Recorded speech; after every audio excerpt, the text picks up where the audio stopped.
ये कह रहे हैं इस तरह की चुनौतियां, इस तरह की साजिशें, ये सत्ता पक्ष द्वारा इस तरह की धमकियां।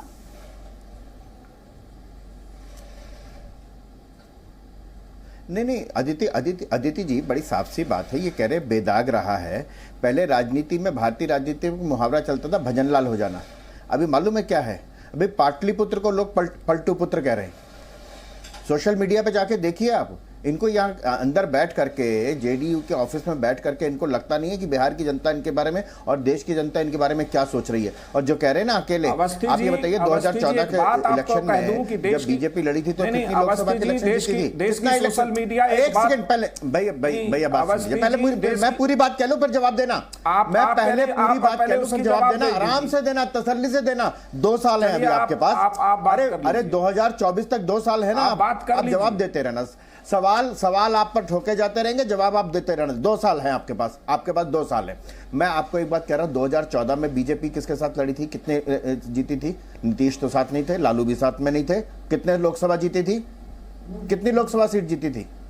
बताइए ना, अब बोलिए ना। बीच में अकेले चुनाव लड़े थे, हम अकेले चुनाव लड़े थे 2014 में। हमने अपने सिद्धांत का विश्वास ही ना हो, जिसका विश्वास ही ना हो, जिसका विश्वास ही ना हो, जिसका कोई विश्वास ही ना हो। आप अपनी बात पूरी कर लीजिएगा तो बताइएगा। इस समय नीतीश के साथ हैं, लालू यादव, उनको 2017 याद नहीं है कि ये व्यक्ति कभी भी धोखा दे सकता है।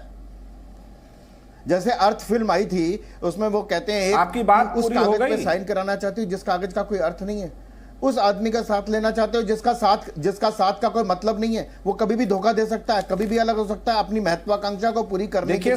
देखिए देश में जो धारा की राजनीति है अवस्थी जी, ना हो क्या फर्क, और समाजवादी धारा की राजनीति जब राष्ट्रवादी धारा की राजनीति से टकराती है तो ऐसे ऐसे तर्क आपके जरूर निकलेंगे। इस देश में विपक्ष की भूमिका 2024 तक क्या होगी, ये आने वाला समय बताएगा। समाजवाद का अर्थ बताऊं मैं आपको, तो समाजवाद का अर्थ बताऊं मैं आपको। आप रहने दीजिए ना, लालू यादव के परिवार के साथ गए हैं, जिसने लड़की की शादी में अरबों रुपए खर्च किए थे, वो समाजवाद है? नहीं बोल रहा था, वो समाजवाद है। वो जी आप जब बोल रहे थे तो चारा घोटाले में जो कन्विक्टेड है वो समाजवाद बोल रहे थे तो मैं नहीं बोल रहा था। अवस्थी जी एक सिद्धांत तो लागू करिए। आपने समाजवाद का नाम लिया इसलिए मैंने कहा आपको।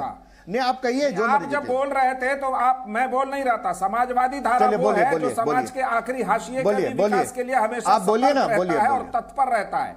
जब भारत की समाजवादी शक्तियां आपस में हाथ मिलाकर के सो कॉल्ड राष्ट्रवादी शक्तियों के सामने विपक्ष की भूमिका में खड़ी हुई है तो आपको नींद तो आपकी उड़नी स्वाभाविक है। और नीतीश कुमार की जो क्रेडिबिलिटी है, विश्वसनीयता है, राजनीति की साख है पूरे देश में, उसको कोई इस देश में चुनौती नहीं दे सकता। ये बात सर्वविदित तथ्य है कि भारतीय राजनीति में बिहार की परिस्थितियों में लोगों के बीच वार पलटवार के बीच अरुण पांडे मैं आपसे ये समझना चाहती हूँ, ठीक है सर, अभी भी ये राजनीतिक वार पलटवार है, लेकिन जनता जरूर ये समझना चाहेगी कि पहले आप साथ क्यों थे, और अगर आपको इतनी दिक्कत हो रही थी तो इतने समय तक साथ क्यों रहे, और अब अगर आप अलग हो गए तो सारी कमियां अब आपको दिखाई देनी शुरू हुई। तो राजनीति में अवसरवादिता को लेकर सवाल उठेंगे सर, चाहे वो बीजेपी की तरफ से किया जाए या वो आपकी तरफ से किया जाए, सवाल हमेशा उठेंगे। लेकिन अरुण पांडे सर प्लीज, मैंने आपको बहुत देर मंच दिया है सर।